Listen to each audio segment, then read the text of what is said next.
year before the Great Depression, Republican campaign ads for Herbert Hoover boasted falsely that Republicans had put a chicken in every pot. And now, as the country begins to emerge from a near depression, Republicans are campaigning on chickens again. Our number 3 story, I'm not making this up. We have the video. The Republican frontrunner against Senate Majority Leader Harry Reid of Nevada is advancing a healthcare system in which you would pay for your checkups, your x-rays, your mammograms, your kids' stitches with chickens. Did I mention that I'm not making this up? Her name is Sue Lowden, and she has been beating Reid handily in the polls. So far on Monday, the wealthy former TV news anchor and current gambling executive appeared on local television and outlined her vision of healthcare reform. The interview aired following remarks she made last week, in which she suggested using the barter system to pay for health care, and reasonable minds suspected she meant to say patients should haggle with their doctors. Nope. As she confirmed in this interview, she meant barter. People walk into a doctor's office, and the first thing they ask you for is your insurance card. Yes, they do. And when you make an say you don't have one, when you can I speak to the doctor? Can I speak to someone? They want who's that insurance. Yes, they do. Of course, they're used to doing that. But let's change the system and talk about what the possibilities are. I'm telling you that this works. You know, before we all started having health care in the olden days, our grandparents, they would bring a chicken to the doctor. They would say, "I'll paint your house." They would do. I mean, that's the old days of what people would do to get health care with their doctors. Doctors are very sympathetic people. I'm not backing down from that system. Not backing down. Lowden is an executive at the Archon Corporation, a gambling concern. No word yet on whether she's been able to convince her employer to accept chickens as payment for gambling debts. Democrats leapt to ridicule Lowden, launching a website called Checkups for Chickens. The Reid campaign sent out a press release asking whether Lowden had lost her mind. Lowden stands by her plan and today sent Plumline a link to a letter to the editor from a Nevada doctor supporting her plan, a Nevada doctor who just happens to have been a Republican opponent of Harry Reid. Let's bring in MSNBC political analyst Eugene Robinson, also associate editor and Pulitzer Prize-winning columnist for the Washington Post. What are you laughing about, Gene? This is serious American politics here. I would suspect you of having made this up if I hadn't, gone and checked it out myself. And yes, indeed, what you just said did in fact happen.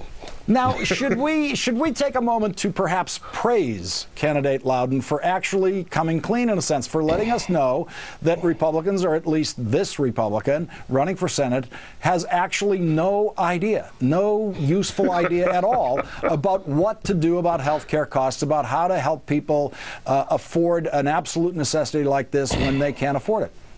First, we should praise her for showing Monty Python how it should be done. I mean, you can imagine them sitting around, tossing around ideas for sketches and saying, "I've got it." A bloke comes in and tries to pay his doctor bill with a chicken, and the others saying, "No, that's a little too far out. Let's go with the dead parrot in the pet store instead." I mean, it's just breathtaking. But I guess she's done a favor to the voters of Nevada who now know her health care plan, which is poultry for physicians. Now, she makes no apologies for this. She doesn't try to back off. She's at least tripling down on it in the number of opportunities she's had to back off. And, as we laugh about it, my second reaction after that was thinking about the world of Harry Reid. We watched Harry Reid for a year pursue something that was unpopular in Nevada politics, as this candidacy clearly shows. She's in the lead in Nevada. Harry Reid pushed health care reform. What does it say about the political climate in Harry Reid's home state that someone can get up and say something like this about health care reform and actually be ahead of Harry Reid in the polls? You know, I cannot imagine, Lawrence. I mean, obviously Harry Reid has political problems in Nevada, and the health care reform bill was not popular there. We knew all that. We suspected perhaps that a candidate would come out and say what other Republicans are saying, which is that let's take an incremental approach and we should have started from scratch and this and that. I don't think anyone believed that this would be the idea coming out of the mouth of a candidate who, in a recent poll, was 10 points ahead of Harry Reid. You know, you feel that he's in a world of hurt right now, and you got to feel sorry for the guy if this is the idea that's going to defeat him. I want to test your memory here, Gene, if you can think of something that I can't, and that is I've never seen a senator carry a bill like this that he knew was very unpopular in his state, and I'm leaving content aside. I mean, in either party, I've never seen a senator, a leader in the Senate, carry a bill that he knew was so politically risky for him in the Senate.